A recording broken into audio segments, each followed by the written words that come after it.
questão de número 72 do capítulo 9 do Fundamentos de Física, né? Caramba, é muita questão, né, desse capítulo. É quase o capítulo 4. Então, nós já vamos aqui para o nosso... Nós estamos aqui no nosso terceiro mês já com esse capítulo, né? Então, ele foi iniciado em agosto, passamos setembro, estamos aqui em outubro e ainda estamos nesse capítulo. Dois corpos de 2 kg, A e B, sofrem uma colisão. As velocidades antes da colisão são de VA 15 e 30 metros por segundo, I e J em termos de vetores unitários, e VB menos 10 e 5 metros por segundo em termos de vetores unitários, I e J. Após a colisão, VA' é de menos 5 metros por segundo I e 20 metros por segundo J. Determine a velocidade final de B e a variação da energia cinética total do sistema, incluindo os sinais. Então, ele pede aqui para a gente considerar os sinais.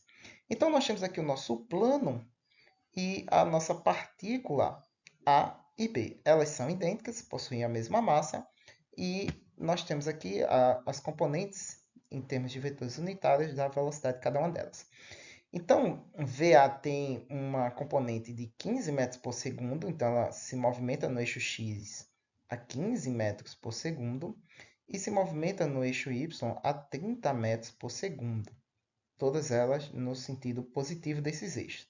Então, ela vai para a direita a 15 metros por segundo e sobe na sua tela a 30 metros por segundo ao mesmo tempo. Esse movimento acontece ao mesmo tempo. Já a partícula B, ela está se movendo para a esquerda a 10 metros por segundo, por isso que o menos aqui, no sentido negativo do eixo X, e a 5 metros por segundo no eixo Y, também está subindo. Porém, a partícula A está subindo muito mais rápido que a partícula B, 6 vezes mais rápido. Então, vai ocorrer a colisão. E, ao mesmo tempo, elas estão num movimento de cruzamento, no eixo X. Uma está indo para a direita, a outra indo para a esquerda. A colisão, então, inevitavelmente vai acontecer.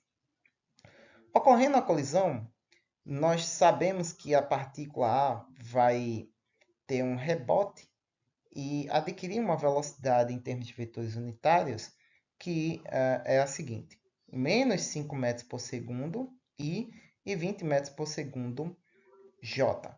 Então, ela vai alterar o seu movimento no eixo horizontal, no eixo X. Ela estava indo no sentido positivo, passa a se mover no sentido negativo do eixo X, com uma velocidade de menos 5 metros por segundo, ou seja, 5 metros por segundo no sentido contrário ao sentido positivo de X, mas continua no sentido positivo de Y, só que agora a 20 metros por segundo. A partir dessas informações, a gente vai calcular a velocidade da partícula B. Então, a gente aplica para o eixo X a conservação do momento linear. Então, nós temos a conservação do momento linear, a variação desse momento é o momento antes do evento menos o momento após o evento, nesse caso aqui é a colisão. Como o momento se conserva, então essa variação tem que ser nula, já que não há nada aqui que dissipe essa conservação, o que significa que o momento antes tem que ser igual ao momento após a colisão. Então, abrimos aqui a nossa expressão. Então, nós temos aqui as quantidades de movimento das partículas após a colisão e antes da colisão. Nenhuma delas é zero, então todas elas são diferentes de zero. A gente vai ter o quociente das massas, vai ser 1. Então, a gente já não se preocupa com as massas, que é 2 kg para a massa delas. Então, coloque em evidência o m dos dois lados e aí vai ficar o quociente de massa sobre massa, dá 1.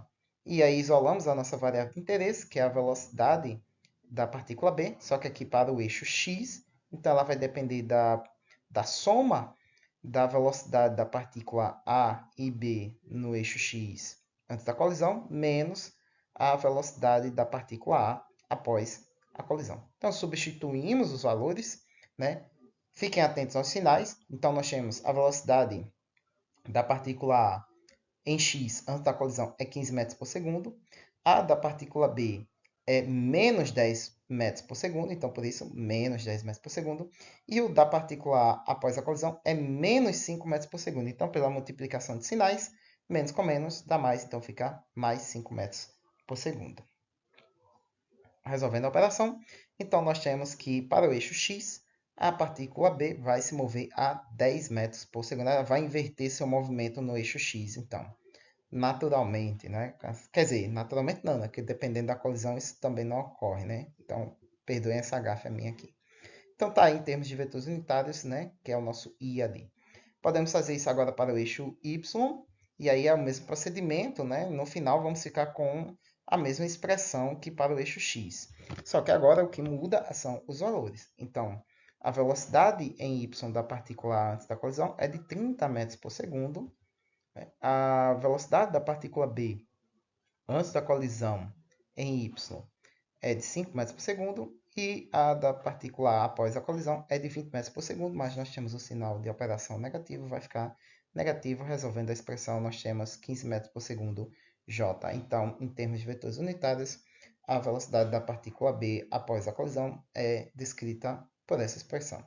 15 metros por segundo I mais 15 metros por segundo, perdão, 10 metros por segundo I mais 15 metros por segundo J. Né? Então, está aí em termos de vetores unitários. Na letra B, ele pede a energia cinética do sistema, né? A variação da energia cinética do sistema. Então, após a colisão, nós vamos ter a continuidade do movimento das partículas, que vai ser mais ou menos esse daqui. Né? Então, elas vão fazer isso daqui após a colisão. Para a gente calcular as energias cinéticas, a gente precisa calcular o módulo das velocidades das partículas antes e após a colisão. Então, vamos calcular o módulo, né? A gente quer a variação da energia cinética. Então, a energia cinética após a colisão menos a energia cinética antes da colisão.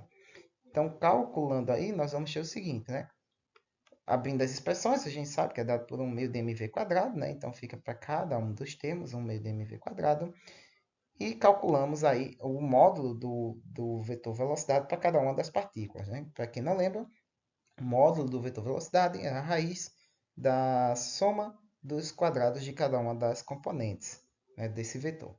Então, nós temos para a partícula A, antes da colisão, 15 e 30, que vai dar 33,54 metros por segundo.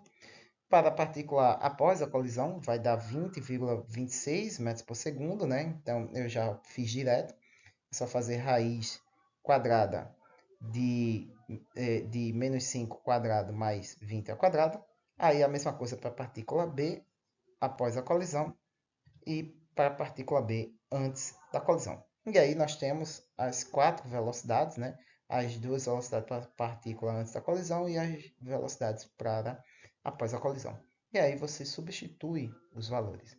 Substituindo os valores, né? Eu coloquei a massa em evidência, né? Já que é a mesma e multiplico os 4 termos. Coloquei em evidência, o 1 meio também, coloquei em evidência. E aí substituí os respectivos valores para os V's, né, do nosso problema. Resolve a expressão. No final vai dar uma variação negativa, né, de menos 500 joules. Então, isso significa que a gente tem uma perca de energia cinética ou por conta do nosso referencial aí que esse sinal aparece. Né? Muito bem, pessoal. Fica aí a indagação, questionamento para vocês pensarem.